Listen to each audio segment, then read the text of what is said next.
Pembicara Netpi kita kali ini adalah seorang pria yang berasal dari daerah terpencil di Kabupaten Bone, tepatnya di Desa Papolo. Beliau berjuang keras untuk memperbaiki kondisi ekonomi keluarganya. Masuk SMA, merantau ke kota Makassar dengan harapan bisa mengenyam pendidikan yang lebih baik. Sempat menjadi asisten laboratorium di kampus Unhas, tepatnya di Fakultas Teknik jurusan Sipil. Hidupnya tidak banyak berubah karena untuk sukses ternyata bekerja keras saja tidak cukup. Beruntung, Hasibuan Kanata bertemu dengan bisnis Tiens menjelang beliau menjadi sarjana.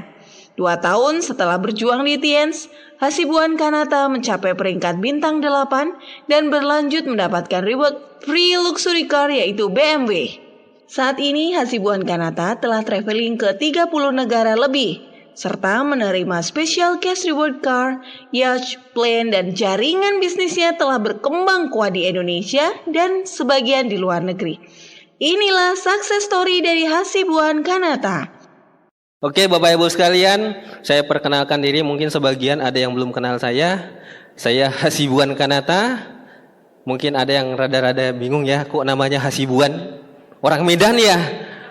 Ada lagi namanya Kanata di belakang. Jangan-jangan ini keturunan orang Jepang. Ganteng lagi orangnya. Ya, nama saya memang penuh misteri Bapak Ibu sekalian. Saya orang Bugis dari Makassar.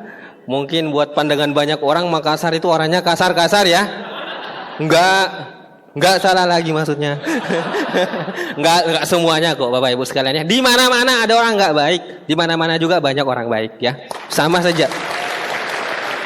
Tapi khusus Bali nih banyak sekali orang baik ya. Khusus Bali. Catat ya, khusus Bali. Oke Bapak Ibu sekalian, saya ingin cerita sedikit mengenai latar belakang saya, masa lalu saya, sampai saya bisa hadir di sini berdiri di depan Anda. Kok bisa itu orang naik di panggung ngomong ya? Surat izinnya dari mana kan gitu ya. Nah, surat izinnya saya akan cerita historinya. Saya dari keluarga yang biasa-biasa, teman-teman sekalian, Bapak Ibu sekalian, biasa menderita maksudnya. Biasa kekurangan, ya biasa dihina, terintimidasi. Tapi saya menganggap bahwa itu adalah sebuah berkah. Saya merasa, wah ini ada yang tidak benar dengan kehidupan saya. Saya 7 saudara, saya anak 6, orang tua saya PNS. Dan saya melihat bagaimana kehidupan yang namanya hidup serba terbatas. Gak enak sekali, benar gak Bapak Ibu sekalian? Anda mau rasa gak yang namanya hidup serba terbatas? Gambarannya seperti apa? Di sini pada tahu yang namanya lift? Kan kecil tuh, benar gak Bapak Ibu sekalian ya? Kecil ya? Coba Anda bayangkan masuk 1 orang, 2 orang, 3 orang. Udah susah goyang, benar gak? Tiba-tiba ada yang kentut. Itu rasanya seperti itu hidup yang sempit. Anda gak ngeh ya? Kalau Anda gak ngeh, cari lift. Terus cari yang kentut yang paling besar. Coba aja.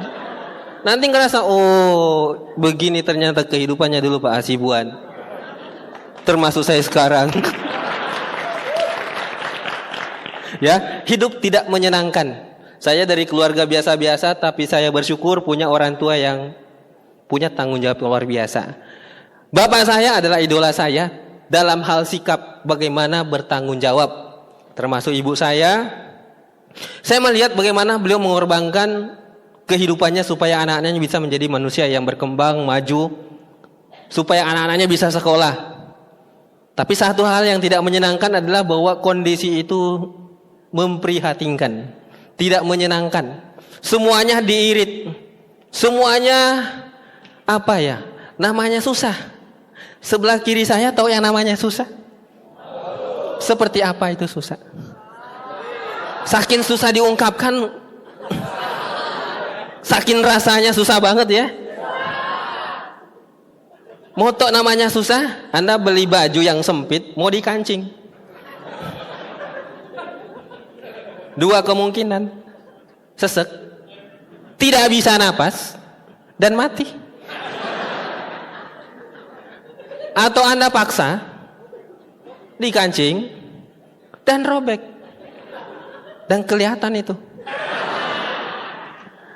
Jadi ada dua hal ketika kondisi kita sulit, ada dua yang terjadi. Hidup kita ini tidak ada harganya, tidak punya kehormatan, atau kita mati. Itu aja pilihannya. Lihat saja orang yang hidupnya susah, kerjanya kan minta-minta, benar nggak? Orang juga yang ideal hidupnya juga setengah mati, pasti cepat mati, benar nggak? Iyalah, orang kan hidup harus makan, benar nggak Bapak Ibu sekalian? Emang hidup cuma berdoa saja kan nggak? Butuh makan juga, benar nggak? Iya. Susah Bapak Ibu sekalian. Jadi waktu itu saya sudah ngerasa, wah ini hidup susah. Syukurnya orang tua saya adalah orang yang cukup berpendidikan, ngajarin anaknya gimana punya visi ke depan. Dia bisa tanamkan cara berpikir ke anak-anaknya. Nak, you mesti sekolah baik-baik. Gimana caranya supaya ke depan menjadi pribadi yang sukses. Jangan seperti bapak, udah tua begini, masih nyangkul, masih berkebun, anak banyak, semuanya serba susah. Jadi dari kecil udah diajarin nih, mikir ini, waduh, masa saya jadi petani nanti, nggak enak. Kita ke sawah ketemu dengan lintah, bermain dengan lintah, lintah tatap saya, ngapain lu di sini? Nggak enak lintah. Hidup susah tidak menyenangkan. Dan kalau sudah tidak menyenangkan, itu harus dikoreksi. Kalau Bapak Ibu sekalian lagi di tebing nih, tiba-tiba tebingnya goyang tuh, itu kan kondisi lagi berbahaya, benar nggak? Apa yang kita lakukan? Ya tentu kita mengambil sikap dan tindakan, benar nggak Bapak Ibu sekalian? Ya kita akan meninggalkan kondisi itu. Kalau ada orang kondisinya udah parah, miskin, anaknya menderita, pasangannya menderita, tiap hari terjadi gempa bumi di rumah tangganya, dan Anda tidak melakukan koreksi, artinya Anda dalam kondisi kurang waras. Iya benar. Logikanya kalau lagi di tebing goyang-goyang, nah Anda ketawa-ketawa sambil selfie itu tanahnya goyang. Menurutnya Anda itu rasional? Tidak Bapak Ibu sekalian, itu harus dikoreksi. Tidak perlu dipertanyakan, kenapa harus kerja keras? Kenapa kita harus bermimpi? Tidak perlu dipertanyakan lagi. Kondisinya kritis. Masa kita hidup menderita terus? Lahir menderita, sekolah menderita, menikah menderita, menjelang masuk kubur, ya menderita. Berat sekali ini hidup, benar nggak?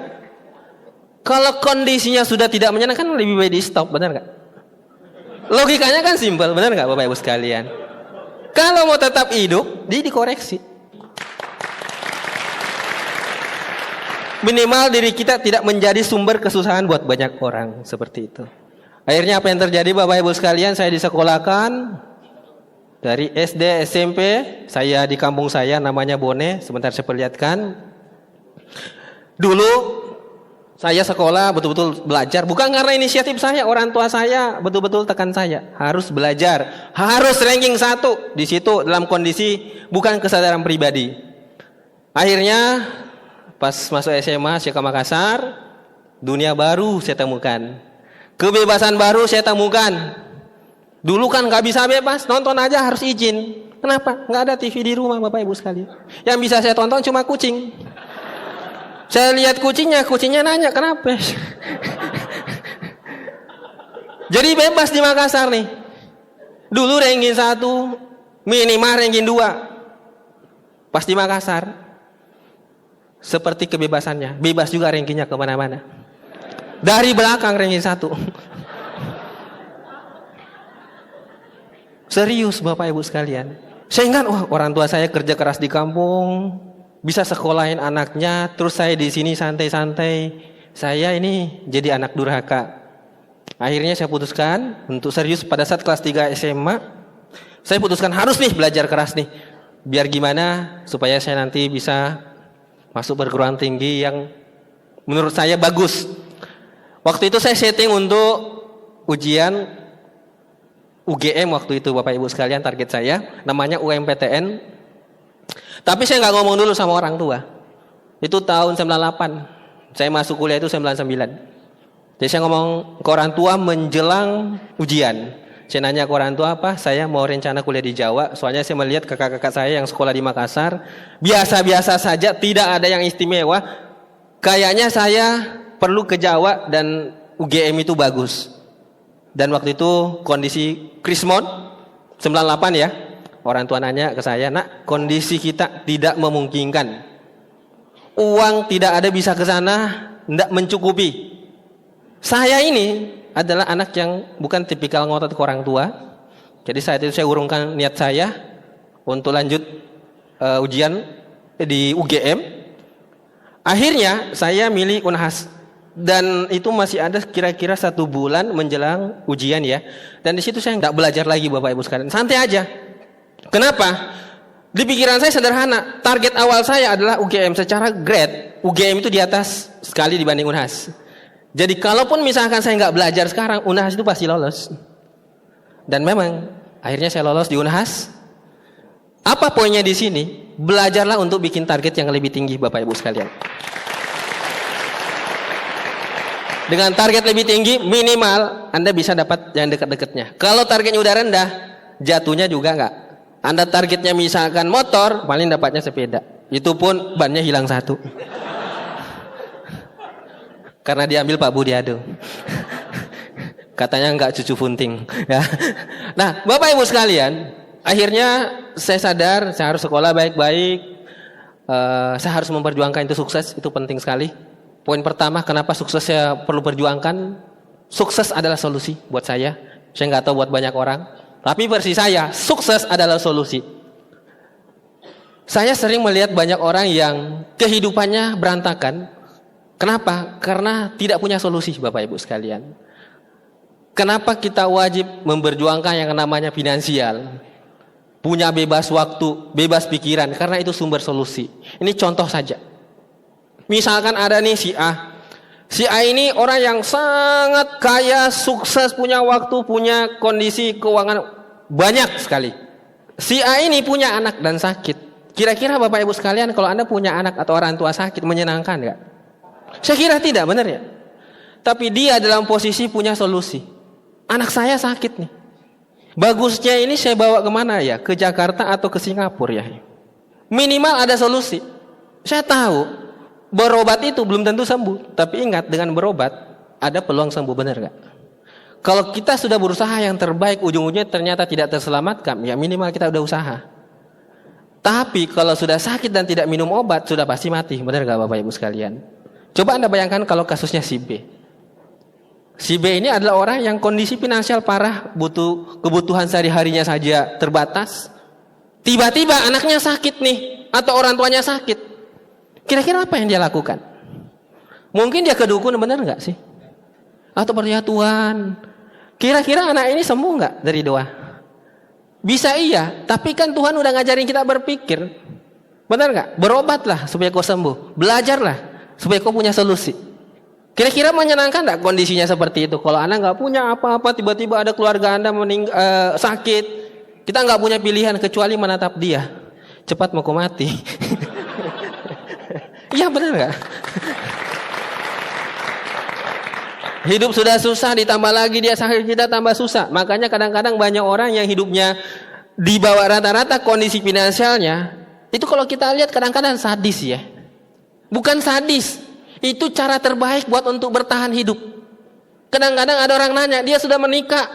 Dulu waktu gadis, wih cantiknya, bajunya itu keren banget. Setelah menikah, dasternya cuma 1. Itu terus yang dipakai. Udah robek, dari hari ke hari semakin robek. Bahkan suaminya nggak perlu buka.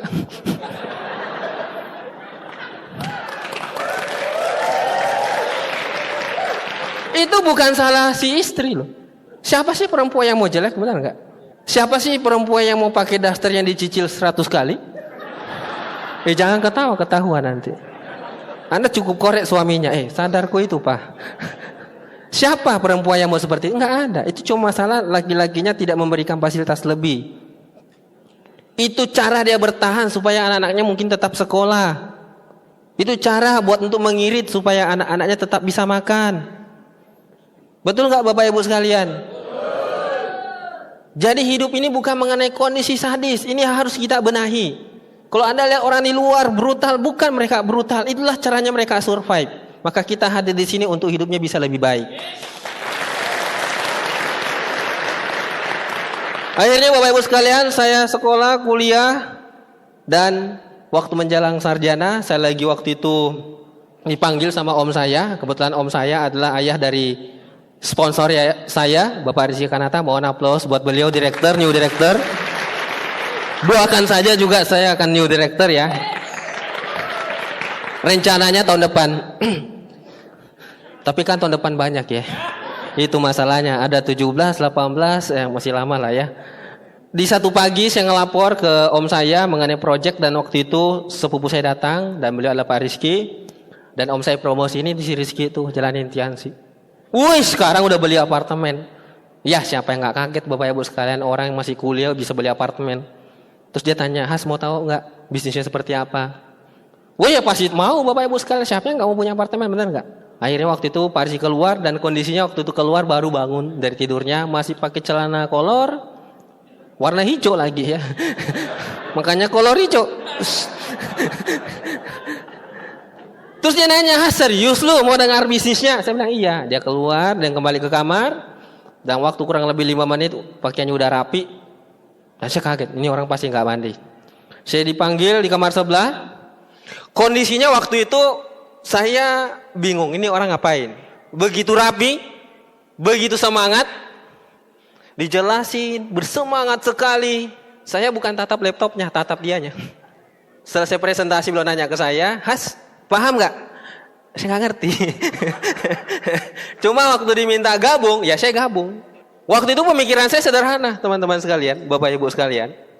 Saya ini adalah orang yang bisa mikir. Saya dikasih sekolah oleh orang tua saya supaya saya bisa pintar, benar nggak ya Bapak Ibu ya? Kita tahu bahwa 1 tambah 1 itu pasti 2 ya. Kita tahu bahwa ini faktanya ada, beda yang namanya asumsi, dan di depan saya ada fakta. Saya tahu orang ini adalah sepupu saya. Pertanyaan dari diri saya sendiri, ini orang kenapa mau jalankan multi level marketing? Sementara saya nggak pernah menganggap namanya multi level marketing Bapak Ibu. Mikirin saya nggak pernah. Orang jalankan multi level juga nggak pernah saya tanggapin. Saya malas ngurusin pekerjaan orang lain. Tapi hari itu saya kok bisa ya? Kenapa? Pertama adalah secara pendidikan, beliau di atas saya. Beliau kuliah di ITB Bandung, saya kuliah di Unhas. Dan kedua, secara kondisi finansial, beliau punya keluarga sangat mapan sekali. Ngomong-ngomong, beliau cuma 2 saudara, dan bapaknya sendiri itu ada 3 perusahaan konstruksinya Bapak Ibu. Jadi memang dia keluarga yang sangat berada. Pemikiran saya waktu itu cuman ada 2. Kalau beliau ini melihat Tiansi ini bagus, artinya beliau sudah tunjukkan dengan hasil, dan itu terbukti. Dan yang kedua adalah, kalau misalkan beliau punya perusahaan besar, ngapain dia pikirin ini Tiansi? Dia kan tinggal warisin. Minimal jadi komisaris, benar nggak? Atau jadi direktur. Saya mikir nih, ada apa dengan multi level? Kok bisa sampai sehebat itu bisa beli apartemen? Saya mikir nih, saya tanya modalnya apa? Sekedar join, jalankan, ceritakan ke orang, berbagi. Ketika banyak orang memanfaatkan bisnis ini, Anda akan menikmatin. Jadi waktu itu saya mikir nih, orang ini gila juga ya jalankan bisnis ini, multi level marketing. Rasa penasaran itu luar biasa tinggi, Bapak Ibu sekalian. Saya mikir-mikir nih, kalau saya nggak jalankan bisnis multi level marketing Tiansi, kira-kira apa yang mau saya warisi di kampung gitu. Saya ingat-ingat, di kampung apa yang saya warisin? Ada sawah, ada kebun, ada itik, ada juga sapi. Tapi masa ganteng-ganteng begini jadi petani lagi? Ini kan menghina Bapak Ibu sekalian. Jangan ketawa begitu. Jadi saya melihat bahwa bisnis ini punya potensi. Faktanya ada. Orang terdekat saya, secara role model, beliau patut diikutin. Akhirnya saya pelajarin Bapak Ibu sekalian, dalam kondisi keterbatasan, saya bukan orang yang punya banyak teman. Teman saya itu saja. Bahkan teman kuliah saya pun hampir tidak ada yang join sama saya. Karena memang kita ada gap. Saya orang termasuk orang yang sangat idealis dulu di kampus. Waktu itu saya sempat jadi asisten dosen. Waktu itu yang jadi praktikan itu adalah teman-teman saya. Saya strict, kalau memang nggak benar laporannya, saya nggak akan tanda tangan. Saking parahnya, padahal kan harusnya bisa fleksibel. Akhirnya teman-teman saya tidak ada yang masuk. Akhirnya saya hijrah, saya jalankan bisnis ini di luar kampus. Dan Bapak Ibu sekalian, begitu banyak tantangan yang saya hadapi, dan pemikiran saya sederhana. Masalah itu sebenarnya bukan masalah, hanya sebuah tantangan. Hanya sebuah hal yang belum saya tahu. Saya cuma butuh belajar. Saya cuma butuh berjiwa lebih besar. Saya butuh sedikit lebih ngotot. Itu aja prinsipnya. Kenapa Bapak Ibu sekalian? Saya melihat bahwa yang namanya sukses, semua orang bisa gitu. Karena kenapa? Saya bisa melihat om saya, dia juga dari keluarga miskin Bapak Ibu sekalian. Tapi dia bisa membangun sebuah perusahaan yang menurut saya sangat besar. Kalau dianya saja bisa, harusnya saya juga bisa berhasil. Dari dulu memang saya berpikiran bahwa saya pasti bisa berhasil dari kecil. Udah ngelihat ada role model. Jadi sangat penting untuk kita punya role model dalam kehidupan ini Bapak Ibu sekalian. Betul, orang lihat saya miskin harta. Tapi ngomong-ngomong, saya enggak miskin pikiran Bapak Ibu sekalian. Saya enggak miskin mental. Itu yang patut saya syukurin. Nah begitu banyak orang yang merasa, waduh kalau sukses tuh kayaknya enggak mungkin. Kalau saya sukses saya bisa merusak garis keturunan. Kalau saya naik mobil, apa kata dunia? Benar nggak? Kayaknya mobil itu cocoknya buat orang yang memang orang tertentu, nggak cocok nih buat kita nih. Nah, Bapak Ibu sekalian, hal yang perlu kita pahamin pertama adalah ketika kita mau berhasil dimanapun ya. Ini saya nggak bicara bisnis multi level marketing. Yang pertama adalah kita bagaimana bisa membangun rasa percaya diri kita bahwa kita ini pantas berhasil. Poinnya adalah bagaimana kita bisa menghargai diri kita dulu. Saya sering melihat teman-teman saya yang sangat menghargai dirinya. Entah kenapa, dia menjadi orang-orang yang betul-betul berhasil. Bukan orang yang sombong, yang bukan. Maksud saya gini, kita nggak pernah berlebih-lebihan melihat bahwa dia kaya, dia apa. Kita menganggap biasa-biasa saja dan kita tahu bahwa bisa juga seperti itu. Dia makan nasi, kita juga makan nasi. Kecuali kalau dia makan batu, kan gitu. Di sini di Bali ada yang makan batu. Anda pernah lihat Pak Budi ada yang makan batu? Memang ada batu yang dimakan, batu apa? Ya itulah, saya nggak tahu. Batu kacang tuh? Ah benar, ini Pak Adi sering makan kacang. Makanya tambah gemuk kan. Nah Bapak Ibu sekalian, perlu dibangun rasa percaya diri nih bahwa kita juga bisa berhasil.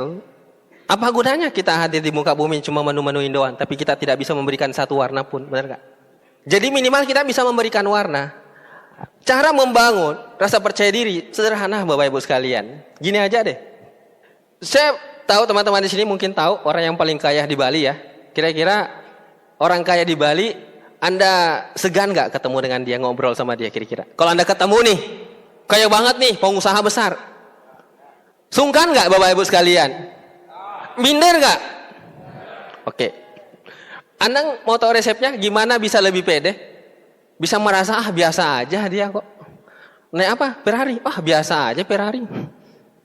Gimana caranya? Sederhana adalah Anda menghargai diri Anda. Contoh ini aja. Kira-kira teman-teman sekalian, kalau misalkan saya nih punya saudara kecelakaan, tangannya hilang, saya beli tangannya, Anda mau jual 1 juta nggak sih?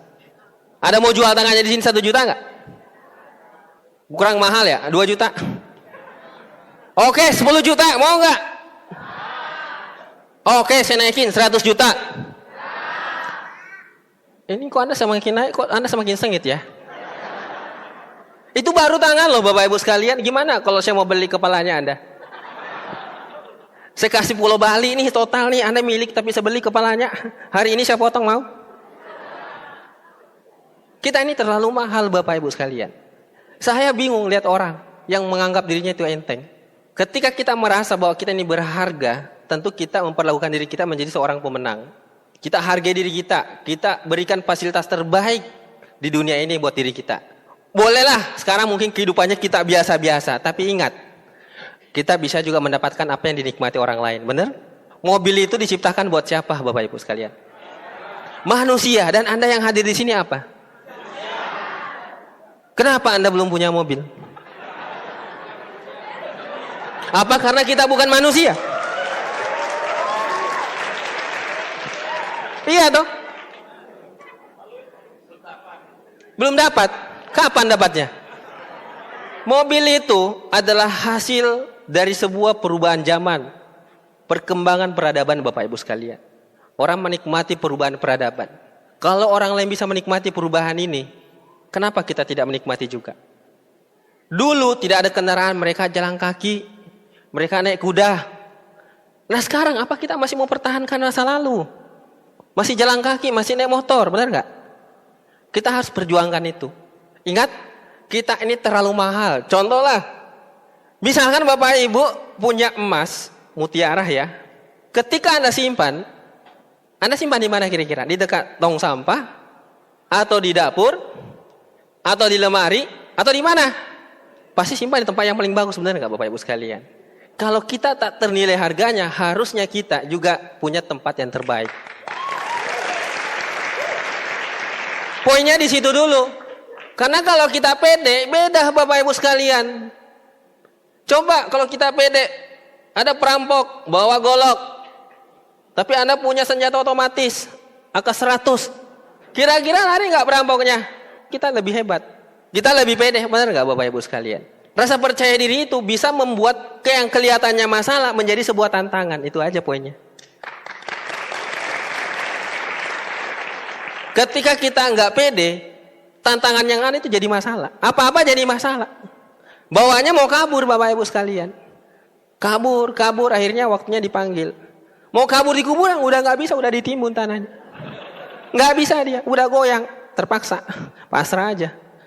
Jadi rasa percaya diri dulu. Kita ini tak ternilai harganya. Coba Anda bayangkan ya, ini kita bicara logika.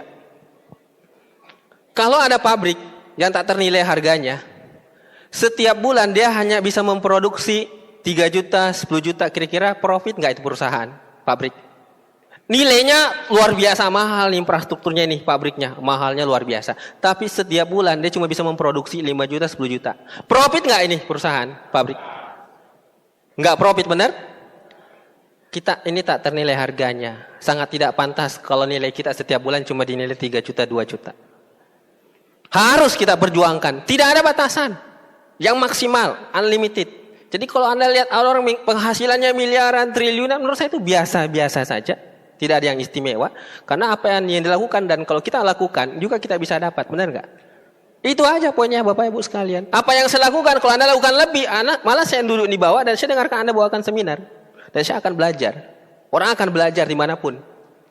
Jadi poinnya adalah rasa percaya diri dulu Bapak Ibu sekalian bahwa kita bisa berhasil.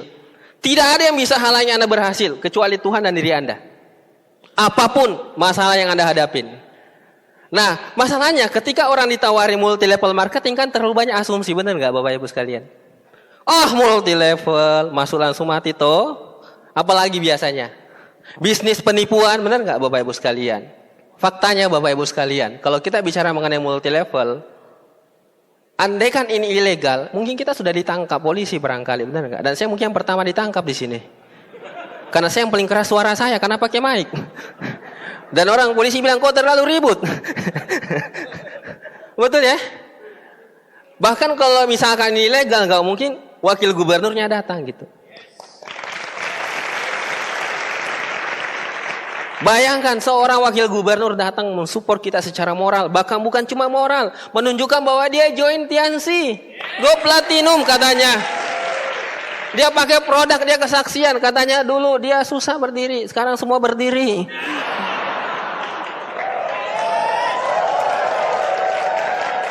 Ini kok Anda semangat sekali kalau bicara berdiri. Iya, seperti itu. Yang udah besar tambah besar. Itunya. Bapak Ibu sekalian, ini bisnis resmi. Kalau Anda buka di Google, itu di Jepang, di Amerika Serikat, rata-rata orang yang kaya yang tidak kedeteksi itu dari multi level marketing. Anda di Jepang, kalau Anda ketemu orang itu pakai produk yang memang dari distributor multi level marketing, Bapak Ibu sekalian. Ini kekuatannya luar biasa. Terlalu banyak asumsi di luar berkembang dan kita tidak nalar dan masuk begitu saja. Kan itu menyedihkan sekali. Laptop aja ada antivirusnya kok. Masa kita manusia nggak punya antivirus, Bapak Ibu sekalian? Coba Anda lihat laptop itu kan ada antivirusnya. Malah antivirusnya diupdate terus. Kalau nggak diupdate dia akan ketinggalan, benar nggak? Kan virus berkembang terus. Orang negatif juga di luar berkembang terus loh. Oh iya benar. Antivirus ini berkembang terus. Coba Anda bayangkan kalau Anda punya laptop nggak punya antivirus, apa yang terjadi? Nggak bisa dipakai mengetik, hang. Iya benar toh. Kayak kebanyakan orang tuh disuruh presentasi nge-hang. Cek bonus nge-hang. Suruh join, susah nge-hang semua, benar nggak? Kenapa? Terlalu banyak virus, tidak ada kontrol. Jadi Bapak Ibu sekalian, kita harus punya kendali terhadap diri kita. Apapun yang datang, bolehlah. Tapi kita punya pintu. Yang mana layak masuk, yang mana tetap di luar. Pokoknya di situ. Jadi Bapak Ibu sekalian, terlalu banyak orang bikin asumsi. Ada yang mengatakan, Pak, kalau bisnis multi level marketing yang di atas diuntungkan, Pak. Benar nggak Bapak Ibu sekalian? Saya mau tanya yang sudah menikah. Yang diuntungkan yang mana? Di atas atau yang di bawah? Kenapa Anda ketawa? Yang mana diuntungkan Bapak Ibu sekalian? Saling menyenangkan dua-duanya kok. Kenapa Anda komplain di atas atau di bawah?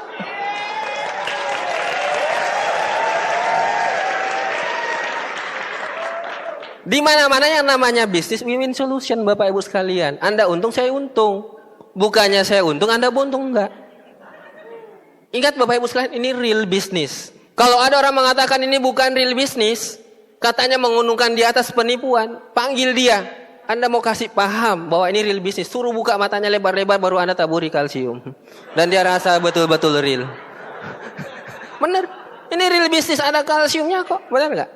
Ada juga yang mengatakan, Pak ini kan bisnis cari-cari orang. Saya ini nggak senang cari-cari orang, nggak terbiasa cari-cari orang. Pernah nggak dengar alasan seperti itu? Siapa yang mengalami seperti itu? Saya mau nanya Bapak Ibu sekalian, kalau Anda menikah cari sapi atau orang?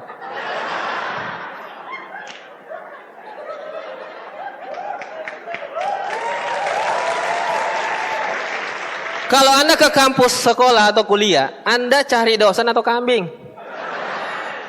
Dosen itu apa? Tidak pernah ada dosen itu kambing, Bapak Ibu. Di mana-mana kita cari orang. Kita ke pasar saja cari apa? Cari sayur memang, tapi cari pembelinya dulu. Karena kalau Anda langsung ngambil sayurnya nanti pencuri kan? Di mana-mana kita cari orang, Bapak Ibu sekalian. Kita ini jelas makhluk sosial. Betul? Kecuali kalau Anda tinggal di hutan. Tinggal di hutan ya sudah. Tapi ada juga orang di sana. Orang hutan.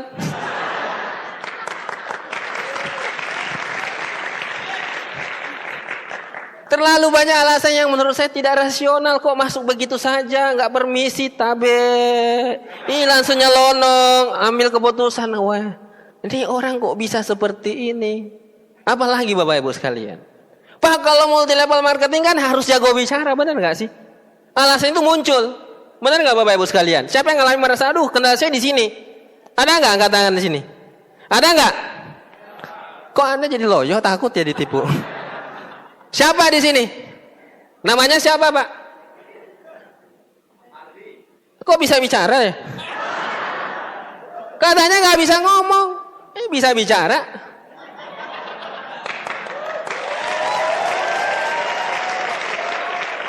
Di mana-mana apapun butuh dilatih memang Bapak Ibu sekalian. Anda juga lihat saya seperti ini, nggak langsung jago. Dulu juga kalau saya presentasi, besar keringat saya seperti biji jagung. Itu kalau diksi begini bisa dipakai minum saking banyaknya. Tapi seiring kita melakukan terus, kita akan jadi profesional, kita akan expert.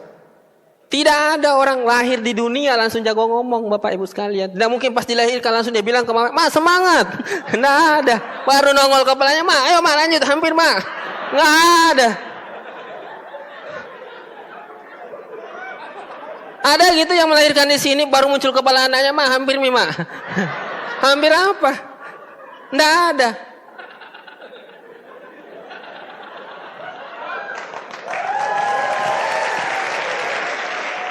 Diawali mengenal benda, mengeja apa, mama, papa, tatut, kan gitu.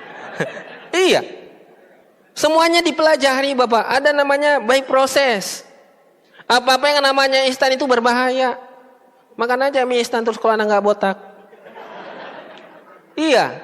Anda mau instan. Anda kerjanya nggak jelas, langsung mau kaya. Pelihara apa Pak? Iya. Seperti itu kondisinya kalau Anda mau instan. Jadi Bapak Ibu sekalian, ada proses.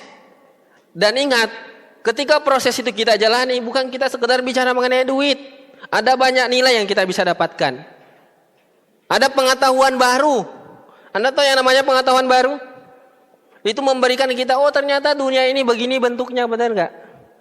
Coba bayangkan, kalau gedung ini semuanya mati lampu, kita cuma pakai HP nyorot, bisa lihat apa saja. Paling bisa lihat diri saya sendiri di sini.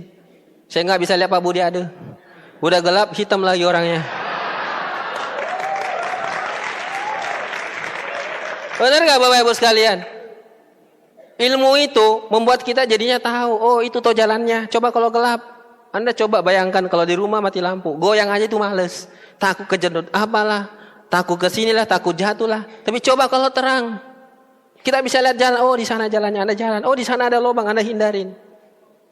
Ada banyak proses belajar. Yang masalah kalau Anda malas belajar, itu masalahnya. Semuanya serba gelap, maju salah, mundur juga salah. Jadi kalau ada orang nggak bisa mengambil keputusan, orang itu kurang berilmu, Bapak Ibu sekalian, kurang wawasan. Ingat, manusia itu seperti laptop. Kalau nggak ada diinstal apa-apa, nggak ada gunanya. Kalau Anda mau bernilai itu laptop, ya install banyak pengetahuan. Dan salah satu cara menginstal adalah pertemuan seperti ini. Apapun yang bisa memberikan nilai tambah sama dirinya Anda, ambil. Itu menginstal dirinya Anda. Jadi Bapak Ibu sekalian, lihat bahwa ini sebuah kebutuhan. Baca buku itu kebutuhan, bukan kewajiban. Lihat ke pertemuan itu bukan kewajiban, tapi sebuah kebutuhan. Lihat konsultasi itu bukan pemaksaan, bukan lagi kewajiban, tapi sebuah kebutuhan. Prospek orang juga itu ada pengetahuan di situ, Bapak Ibu sekalian, melatih. Ingat, kalau kita berkembang terus Bapak Ibu sekalian, masalah kekayaan itu akan datang dengan sendirinya. Itu hanya hasil sampingan. Saya sering melihat orang yang berkembang secara pribadi. Entah bagaimana, itu kekayaan datang dengan sendirinya. Kalau Anda fokus ke materinya, justru Anda sulit. Fokus bagaimana berkembang, dan yang paling menarik di industri network marketing adalah kita dilatih di sini bagaimana berkembang terus menerus tanpa batas, Bapak Ibu sekalian. Apalagi ini kendala di luar. Katanya tidak punya modal, benar nggak? Pak, saya kan nggak punya modal, benar nggak? Siapa yang punya kendala masalah modal? Kalau nggak punya modal artinya miskin, benar nggak Bapak Ibu sekalian? Pertanyaan saya adalah, apakah Anda mau miskin terus? Solusinya gimana? Di mana-mana, kalau kita ingin duit lebih, kita harus bisa menanam, benar nggak? Anggap aja investasi. Kalau ada mangga, terus Anda panen, ada dua kemungkinan. Anda disuruh sama orang panen sehingga Anda dibayar, dikasih mangga, atau tidak ada yang punya mangga itu dan Anda pergi manjat, pencuri, atau Anda disuruh sama orang manjat baru Anda digaji mangga. Kalau Anda mau mangga, Anda menanam. Anda mau duit, Anda harus bisa investasi. Jadi kita terlalu terintimidasi oleh alasan-alasan tidak masuk akal di luar, sehingga kita nggak bisa ngambil keputusan. Akhirnya yang terjadi adalah kita dalam posisi bimbang, maju nggak. Anda tahu yang namanya bimbang atau ragu-ragu? Orang yang ragu-ragu itu nggak pernah kemana-mana, Bapak Ibu sekalian. Sekali Anda putuskan jalan, sekali tidak. Yang namanya setengah-setengah itu nggak pernah menghasilkan, benar nggak sih Bapak Ibu? Harus totalitas, apapun yang kita lakukan. Kita udah kunci bahwa bisnis ini potensinya luar biasa. Tidak ada lagi yang bisa menggoyangkan kita, Bapak Ibu sekalian. Keyakinan itu udah terkunci rapat. Levelnya itu ada 4 keyakinan itu. Yang pertama adalah level ketika orang itu lewat di depan pintu kita, belum tentu masuk. Takut, jangan-jangan nanti ada apa-apa nih. Kalau saya join nanti ada apa-apa nih. Udah, sekedar lewat. Level kedua adalah orang yang bertamu di ruang tamu, sempat duduk, baru tamu ngobrol-ngobrol, setelah itu pulang. Sekedar masuk saja, sekedar tahu, ngopi-ngopi bentar, hilang. Level ketiga adalah di kamar pribadi. Ya Anda serius, di situ privasi, tapi masih banyak orang lain yang intervensi. Yang intervensi siapa? Saudaranya Anda, istrinya Anda. Masih bisa marah dia, dan Anda bisa berhenti. Di level keempat tertinggi adalah seperti emas disimpan di laci, tidak ada yang boleh lihat kecuali Anda. Kalau level keyakinannya Anda seperti tadi emas dikunci di lemari, siapapun tidak ada yang bisa goyangkan Anda, Bapak Ibu sekalian. Level itu yang kita cari. Karena kalau kita masih bimbang, percuma. Ragu-ragu itu seperti lagi berdiri ada 2 jalan, ke kanan atau ke kiri, ini ke kanan atau ke kiri. Orang ragu-ragu adalah berdiri di tempat sebenarnya. Kelihatannya aja menjalankan bisnis ini, tapi dia tidak mendapatkan apapun. Saya tahu bahwa di luar sana banyak orang mungkin yang berhenti jalankan. Anda nggak perlu terintimidasi. Levelnya dia belum tentu sama levelnya dengan Anda, benar nggak sih? Kemampuan berpikirnya dia belum tentu sama dengan Anda, benar nggak Bapak Ibu sekalian? Katanya tetangganya Anda dari tahun 95 dia join Tiansi sampai sekarang dia gagal. Anda nggak perlu terintimidasi. Anda nggak perlu bandingin dirinya Anda dengan dia. Belum tentu kemampuannya dia dibanding dirinya Anda, dia lebih hebat, belum tentu. Mungkin saja Anda bisa lewati prosesnya. Yang penting adalah Anda percaya bahwa Anda juga bisa berhasil. Itu poinnya Bapak Ibu sekalian. Kita terlalu sering terintimidasi di luar. Waduh, bisnis multi level tuh saudara saya berhenti, itu tetangga saya berhenti. Saya kadang-kadang bingung, kenapa sih bisnis multi level marketing selalu dipojokkan? Saya selalu melihat orang buka warung makan, yang di sana udah tutup, masih buka juga warung makan di sana. Benar nggak sih? Ini perusahaan sudah tutup bangkrut, tapi di sana bikin perusahaan lagi. Nggak pernah ada yang komplain, benar nggak sih Bapak Ibu sekalian? Kok multi level terlalu bagaimana gitu, benar nggak sih? Kenapa? Karena kita nggak punya protek, kita nggak punya saringan gitu, sehingga mudah saja masuk. Makanya perlu punya protek, sehingga kita bisa tahu yang mana benar, yang mana salah gitu. Bapak Ibu sekalian, ini potensi luar biasa. Nah, bagaimana caranya kita bisa menjalankan usaha ini? Sederhana Bapak Ibu sekalian. Saya hanya akan bicara sama orang yang betul-betul melihat bahwa ini adalah alat. Kalaupun Anda nggak tertarik dengan bisnis multi level marketing, it's okay. Cuma poinnya saya sederhana.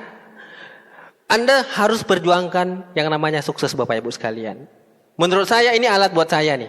Dengan leader-leader di sini, ini alat buat kami. Tapi kalaupun misalkan Anda nggak tertarik, waduh multi level gimana pun saya nggak suka Pak. Apapun Bapak mau ngomong saya nggak suka. Sederhana, satu hal, tolong perjuangkan yang namanya sukses. Kenapa Bapak Ibu sekalian? Karena ingat, sukses itu adalah solusi buat kita semua. Kalau ada apa-apa kita jauh lebih ringan, benar nggak? Sukses juga adalah penyeimbang. Sayang kalau misalkan kita nggak sukses, kita menjadi masalah buat orang, kan sayang, benar nggak Bapak Ibu sekalian? Minimal kita tidak menjadi masalah di keluarga kita. Sayang, udah besar, akil balik, masih minta duit sama orang tua, masih ngerepotin, udah menikah punya anak, masih ngerepotin orang tua. Kan sayang, benar nggak Bapak Ibu sekalian? Ingat, kalaupun Anda nggak tertarik dengan multi level marketing, tolong Anda berjuang di luar mengejar sukses. Yang penting halal. Saya tahu Bapak Ibu sekalian, banyak orang yang mungkin alergi dengan multi level marketing. Poinnya adalah tolong perjuangkan sukses. Saya tahu di luar sana banyak jalan. Tapi kenapa saya memilih network marketing? Kenapa saya memutuskan multi level marketing Bapak Ibu sekalian? Karena di sini kami bukan sekedar mencari duit Bapak Ibu sekalian. Kalau duit di luar juga saya bisa bekerja cari duit. Saya sekolah tinggi-tinggi, saya juga bisa cari duit. Banyak teman saya nanya, Has, you ngapain nih jasanya dibiarkan berdebu begitu saja? Saya kalau mau kerja, banyak pekerjaan yang bisa saya kerja di luar. Saya juga menguasai banyak bahasa, banyak skill yang lain. Saya mau ngasih juga bahasa Bugis Bapak Ibu sekalian. Banyak yang bisa saya tawarkan. Kan kadang-kadang image-nya orang tuh kalau menjalankan bisnis multi level marketing, katanya orang-orang nggak berpendidikan. Salah Bapak Ibu sekalian. Anda lihat di sini ada Pak Edi, di sini ada Pak Adi, di sini ada Pak Ari. Orang-orang, kalau Anda temukan orang-orang yang menjalankan bisnis ini di level tertentu Bapak Ibu sekalian, Anda akan kaget. Anda ketemu profesional, seorang direktur, seorang dokter spesialis, Anda akan kaget. Bisnis ini luar biasa. Cuma apa yang menarik bisnis ini? Bisnis ini bukan cuma mendukung orang-orang yang punya latar belakang pendidikan yang tinggi. Orang yang tidak punya latar belakang pendidikan pun bisa berhasil. Kalau Anda dengar di Malaysia ada namanya Ibu Ida Jamali. Baca tulis saja nggak bisa. Cuma taunya uang, tapi dia bisa bronze lion, bahkan udah terima sampai kapal Bapak Ibu. Coba Anda bayangkan, orang nggak tahu baca tulis loh, gimana tuh caranya presentasi? Susahnya minta ampun. Kadang-kadang kita terlalu pintar, saking pintarnya terlalu banyak pertimbangan. Akhirnya timbangan menumpuk di rumah, benar nggak? Akhirnya jadi besi bekas. Saya kadang-kadang belajar sama orang yang latar belakang pendidikannya di bawah.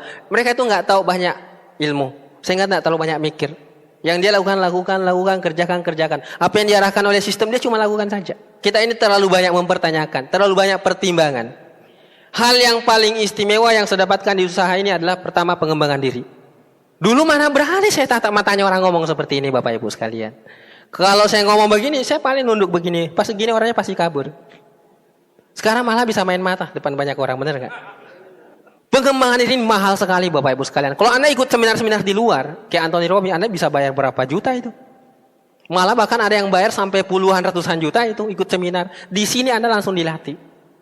Ini yang paling mahal. Yang selalu saya bilang ke jaringan saya, ini Tianxi hancur pun saya nggak pernah takut miskin. Kenapa? Saya sudah punya ilmunya. Hanya karena saya tahu Tianxi ini dari hari ke hari semakin bagus, makanya semakin saya berjuang di sini. Coba Anda lihat, ada marketing plan baru. Anda bisa lihat orang punya penghasilan mingguan, ngeri nggak?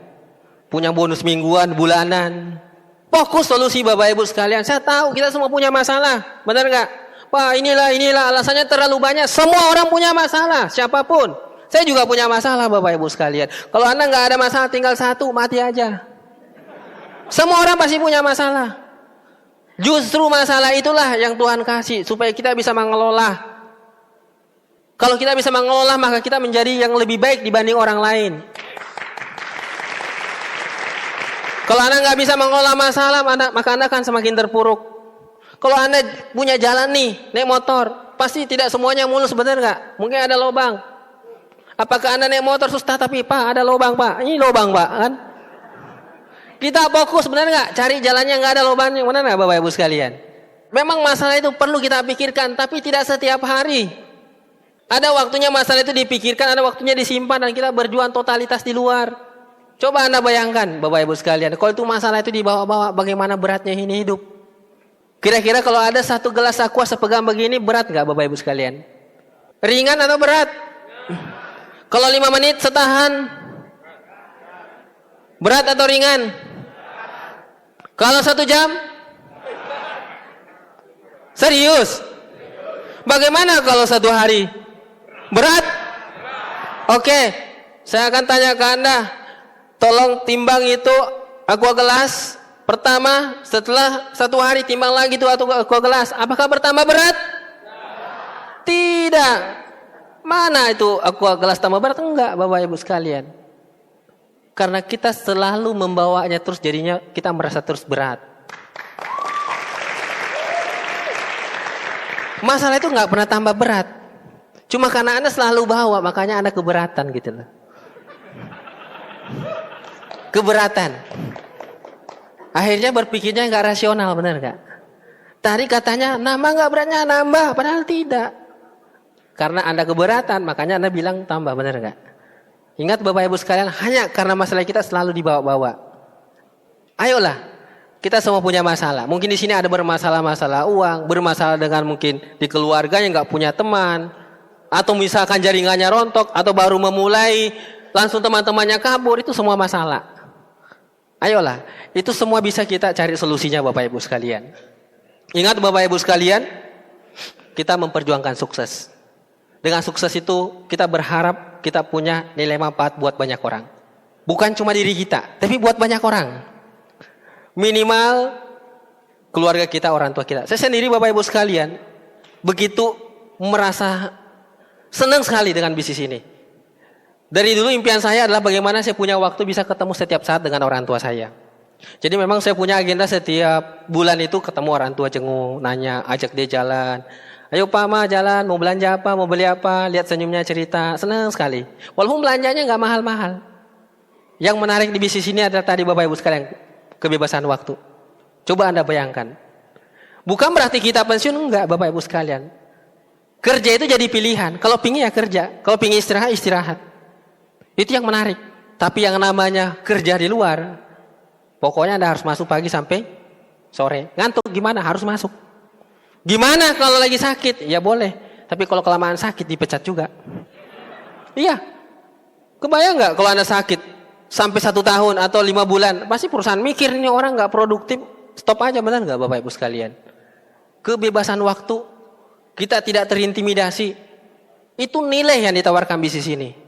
Atau banyak juga orang berpikir, Pak, kalau jalankan bisnis Tiansi kan, ini kan bisnis di luar juga saya bisa berbisnis, jualan pisang goreng mungkin. Itu juga bisnis. Bapak Ibu sekalian, yang namanya bisnis itu harus ada sistem.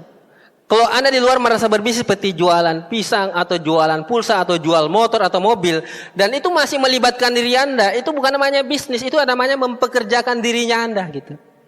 Namanya self-employed. Jangan salah loh, itu bukan bisnis. Jadi kalau Anda merasa berdagang di luar, itu Anda masih seorang pekerja, tapi bekerja buat diri sendiri. Kalau Anda berhenti bekerja, ya sudah.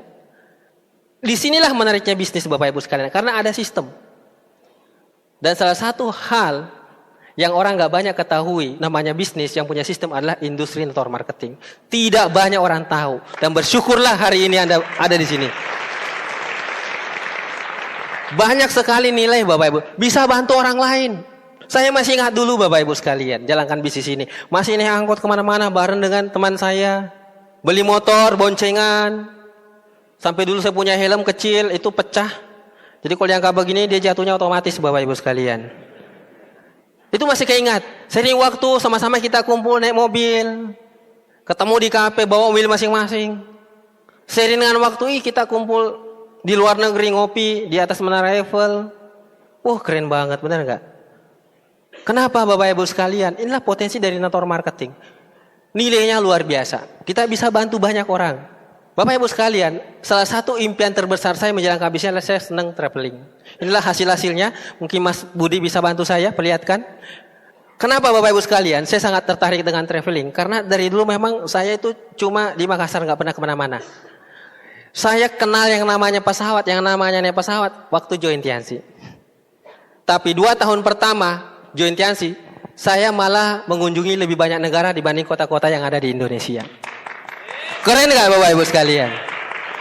Bayangkan kalau misalkan Anda punya media sosial, DP-nya hari ini Spanyol, besok Itali, lusa Mesir, berikutnya Hong Kong, habis 7 hari masih banyak stok negara nih. Kan bingung benar nggak? Aduh tampil yang mana nih, benar nggak?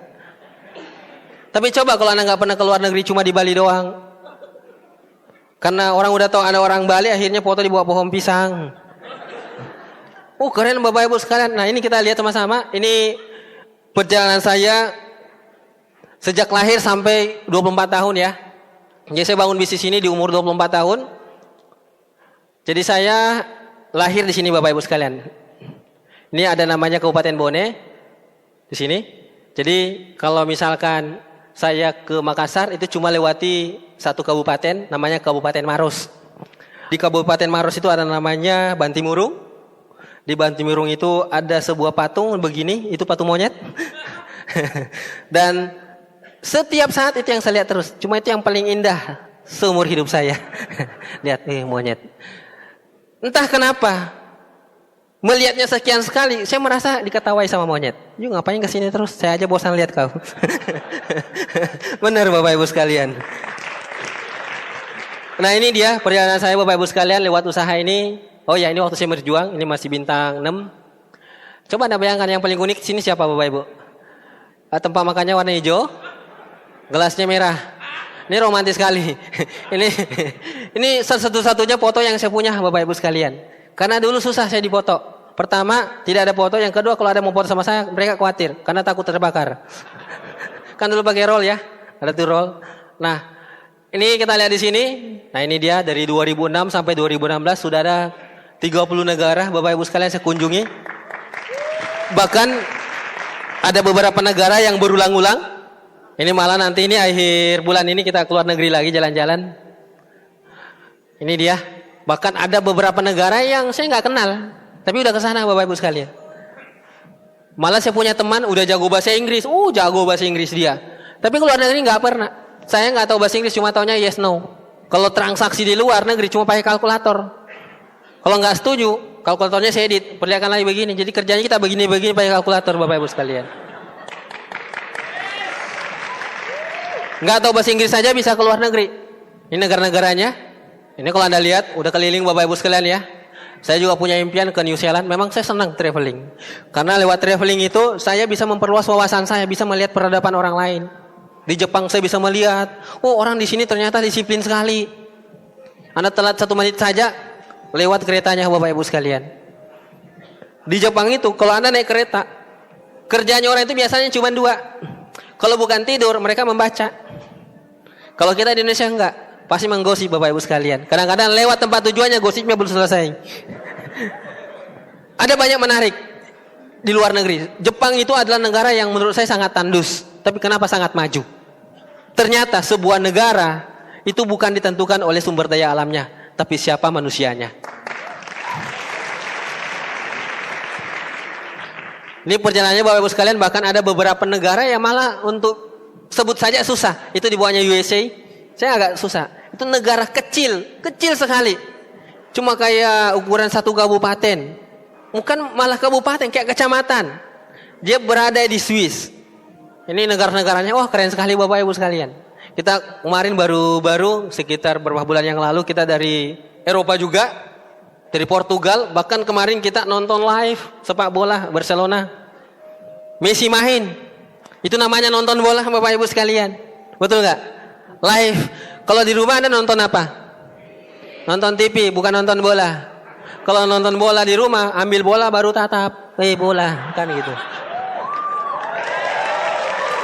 Bener, itu namanya nonton bola, serius. Karena kalau di rumah Anda lihat orang pertandingan namanya nonton TV. Jadi kalau ada orang bilang saya nonton bola, tanya bolanya mana, kan gitu.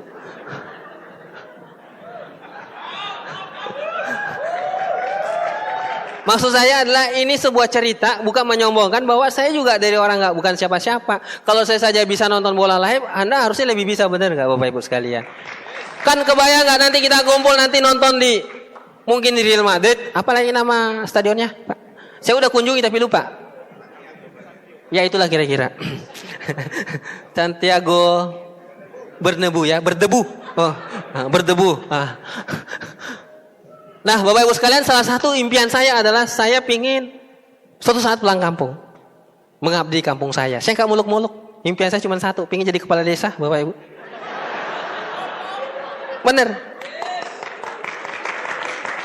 Saya kadang-kadang kalau pulang kampung lihat teman-teman saya, mereka semakin menua, hidupnya udah punya anak, beringus lagi. Lihat kasihan mereka, kayak tidak tersentuh gitu. Saya kepikiran gimana bisa bantu mereka. Minimal saya bantu dulu keluarga saya, suatu saat saya akan mengabdi di kampung saya. Membangun sebuah sistem, membantu mereka di pertanian, mengedukasi mereka. Suatu saat desa saya bisa maju. Enggak muluk-muluk Bapak Ibu. Enggak bakalan mau jadi presiden, enggak lah. Di demo kayak kemarin enggak mau saya jadi presiden. Di demo baru kabur kan enggak enak, benar enggak? Saya pinginnya jadi kepala desa saja.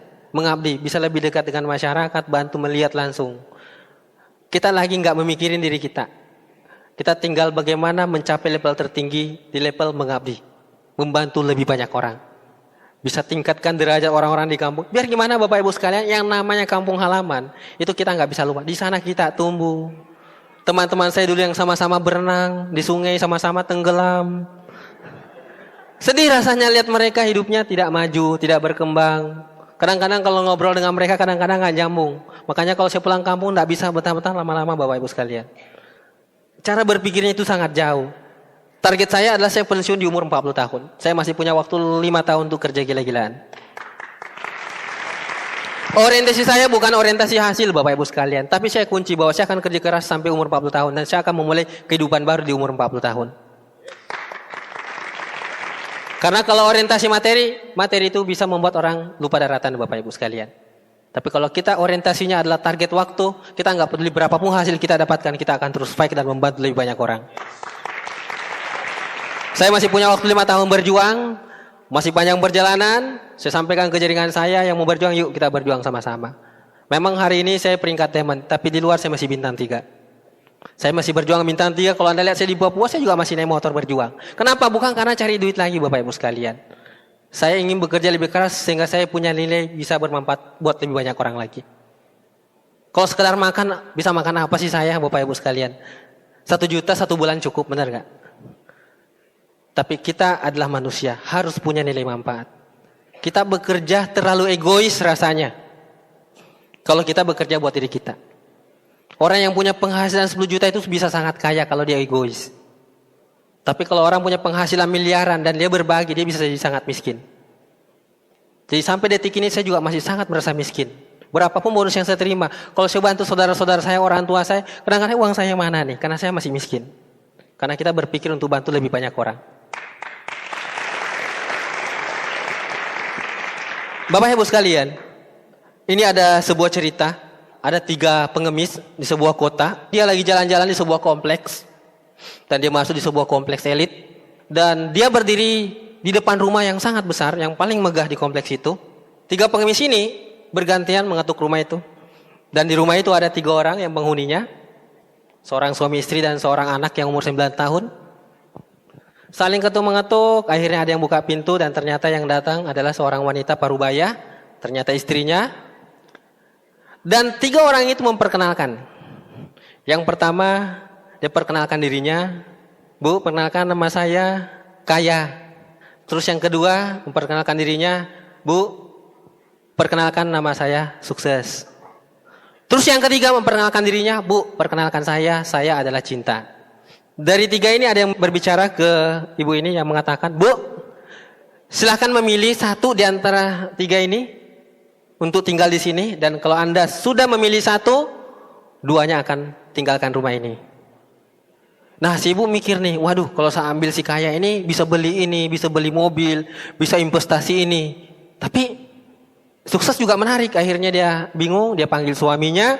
Pak, ayo Pak, ini ada yang tawarin Pak, apakah kita pilih si kaya atau Sukses atau Cinta? Terus suaminya bilang, pilih Sukses saja, karena kalau Sukses pasti punya banyak uang. Kita juga bantu banyak orang. Tiba-tiba ada anak kecil di tangga berteriak, "Ma, Pak, kenapa nggak pilih Cinta saja? Dengan Cinta kita selalu dekat." Akhirnya kaget kedua orang tuanya dan mereka memutuskan mengambil yang ketiga, Cinta. Setelah memutuskan ambil Cinta, yang dua tadi nggak kemana-mana. Dan yang si ibu heran, kenapa anak nggak pergi? Saya sudah memutuskan ambil si Cinta. Si kaya dan si Sukses mengatakan, kami tidak jadi pergi karena kami adalah bagian dari Cinta. Bapak Ibu sekalian, apa poinnya di sini? Cinta ini bisa memberikan energi yang luar biasa. Saya yakin di sini semua punya orang-orang yang Anda cintai. Juga termasuk saya. Saya juga punya orang-orang yang saya cintai. Saya ingin perlihatkan ke Anda. Yang pertama di atas Anda lihat, ini adalah orang yang luar biasa menurut saya. Ini ayah saya. Ini ibu saya. Ayah saya sekarang umurnya 80 tahun. Saya berjuang di bisnis ini. Begitu banyak masalah, nggak punya duit, kemana-mana nggak punya kendaraan, ditolak orang, diketawain, dihina, berat sekali rasanya. Berat sekali Bapak Ibu sekalian. Tapi satu hal, ketika saya lihat foto orang tua saya, rasa berat itu hilang. Banyak orang mengatakan, berat Pak, berat jalankan bisnis ini. Pertanyaan saya, berat dibandingkan apa gitu? Apakah lebih berat dibanding lihat orang tua yang tidak terurus? Berat dibanding punya anak tapi nggak bisa sekolahin? Apakah lebih berat ditolak orang dibanding susah makan? Apakah lebih berat dihina di bisnis ini? Atau Anda dihina dengan saudara Anda atau keluarga Anda, Bapak Ibu sekalian? Jadi kalau Anda merasa berat, jangan sekedar terima rasa berat itu. Carilah pembanding. Berat dibandingkan dengan apa gitu? Betul Bapak Ibu sekalian, berat sekali rasanya keluyuran kemana-mana, ditolak orang, dicemooh, teman-teman sendiri nggak masuk. Ini adalah sumber kekuatan cinta ini Bapak Ibu sekalian. Ini bapak saya, setiap saya pulang kampung, lihat semakin menua. Setiap saya salaman, saya cium tangan orang tua saya, ayah saya melihat tangannya semakin kasar, menua, mulai bergetar karena umur Bapak Ibu sekalian. Saya cuma berdoa, ya Tuhan, kasih saya kesempatan untuk berbakti ke orang tua saya. Beliau sudah mengorbankan kehidupannya buat anak-anaknya bisa menjadi manusia yang istimewa, bisa sekolah. Saya masih ingat Bapak Ibu sekalian, ayah saya ini seorang pekerja keras. Dari mengajar dari sekolah, cuma istirahat mungkin kurang lebih 1 jam, pergi ke sawah lagi. Malah sebelum ke sekolah, subuh-subuh jam 4 udah ke sawah, mencangkul dulu. Nanti jam 6 pulang, mandi, baru pergi mengajar. Bahkan pernah kejadian berkali-kali beliau keracunan. Saya melihat di depan mata saya. Kami punya kebun disemprot hama dari racun ya. Ada angin bertiup dan dia cium. Dan dia pingsan, dia keracunan Bapak Ibu sekalian. Buat saya melihat orang tua saya gara-gara anaknya berjuang. Simpan di mana hati saya kalau saya nggak memperjuangkan, nggak mau berbakti ke orang tua saya. Sedih sekali rasanya ngelihat orang tua semakin menua, saya belum bisa ngasih apa-apa.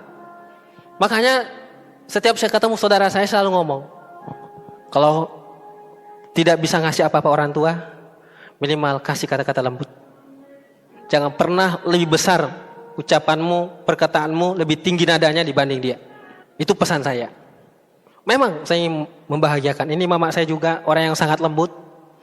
Ayah saya keras, tapi keras yang benar Bapak Ibu sekalian. Mama saya ajari saya kelembutan, begitu sabar menemani bapak saya tahu.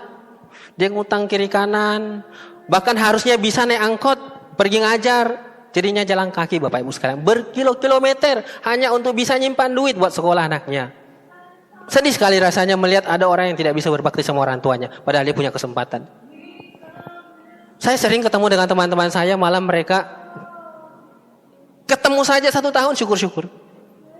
Makanya impian terbesar saya adalah bagaimana saya punya banyak waktu buat orang tua saya. Kapanpun dipanggil saya bisa pulang. Itu impian saya. Bapak Ibu sekalian, andaikan ada yang bisa saya sembah selain Tuhan, mungkin saya sembah kedua orang tua saya. Saya tahu perjuangannya bagaimana. Bersyukurlah kalau Anda di sini mungkin punya orang tua.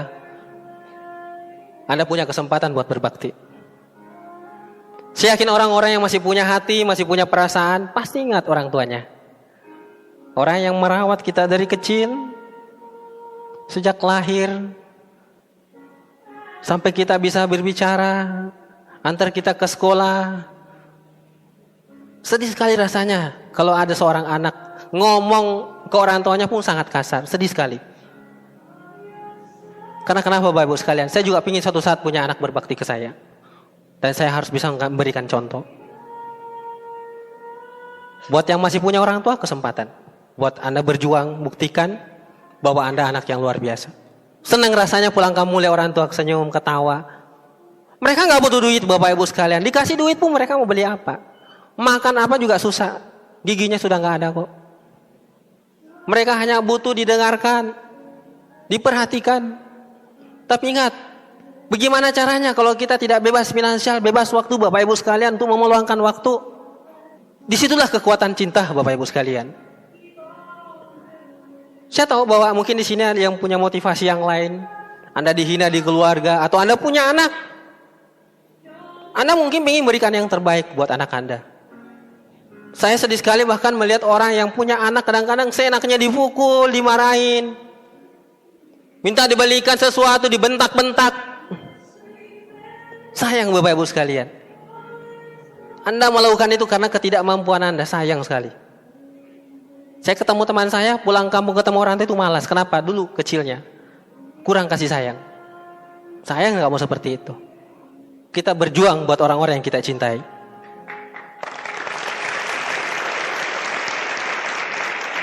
Kita ingin di masa tua anak-anak kita dekat sebagaimana mereka waktu kecil kita dulu. Atau mungkin di sini ada yang sudah bekerja, merasa Anda lelah di kantor atau dimanapun, Anda merasa udah jenuh. Ini mungkin solusi Bapak Ibu sekalian. Anda terhina mungkin di kantor, karena Anda cuma butuh duit, Anda terpaksa menghinakan diri. Kalau Anda sudah ketemu impiannya Anda, keyakinannya Anda, Bapak Ibu sekalian, tidak ada yang bisa halangi kita berhasil. Saya tahu berjuang itu berat Bapak Ibu sekalian. Saya tahu berjuang itu berat. Tapi ingat, berat dibandingkan dengan apa? Begitu banyak orang terlalu fokus dengan masalah, dengan alasan tidak enak ditolak. Gak enak ditolak orang Mbak, makanya susah berjuang di usaha ini. Bapak Ibu sekalian, bukankah setiap hari kita ditolak? Kita kesini harusnya bisa naik mobil, tapi kita cuma naik motor. Kita ditolak naik mobil. Kita ke mall lihat baju bagus, harusnya baju itu bisa kita ambil. Hanya karena kita nggak punya duit, kita ditolak untuk pakai baju bagus. Harusnya kita bisa perbaiki rumah orang tua kita, tapi karena kita nggak punya duit, kita ditolak. Kita dikasih pemandangan bagaimana menderitanya orang tua kita. Kalau memang ditolak itu adalah hal yang harus kita lalui, kita lalui sama-sama. Ingat Bapak Ibu sekalian, memang sakit, tapi sakit ini hanya sementara. Sakit ini hanya sementara. Buat teman-teman, saudara-saudaraku yang berjuang, kalau Anda sudah berjuang, jangan pernah berputus asa. Ingat Bapak Ibu sekalian, orang yang paling sulit dikalahkan adalah orang yang tidak pernah menyerah. Kalau Anda jatuh 1 kali, Anda bangkit 2 kali. Kalau Anda jatuh 3 kali, Anda bangkit 4 kali Bapak Ibu sekalian. Katakan ke diri Anda, kalau orang tolak Anda, kapan lagi dia tolak saya? Karena tahun depan dia gak bakalan menghina saya lagi. Kalau Anda hari ini keliling, terus Anda kehujanan, bilang ke diri Anda, kapan lagi bulan ini saya kehujanan, hari ini kehujanan, karena tahun depan saya akan bermobil. Kalau hari ini Anda kepanasan, bilang ke diri Anda, saya akan menikmati rasa panasnya hari ini, karena 1 tahun ke depan saya akan punya mobil, Bapak Ibu sekalian. Katakan ke diri Anda, sampaikan ke diri Anda bahwa ini akan menjadi sebuah cerita yang menarik di panggung kemenangan. Anda akan berbagi ke banyak orang bahwa kita adalah orang-orang yang mau berjuang. Ingat Bapak Ibu sekalian, hanya orang yang berjuang dan berkorban yang bisa merayakan kemenangan. Kalau Anda tidak pernah merayakan, kalau Anda nggak pernah berjuang dan berkorban, Anda tidak akan pernah merayakan kemenangan. Kalau Anda diam, takut berkorban, takut berjuang, jangan pernah harapkan kemenangan. Teman-temanku sekalian, yang sudah menjalankan usaha ini, terus bergerak. Terus bergerak Bapak Ibu sekalian, terus bergerak.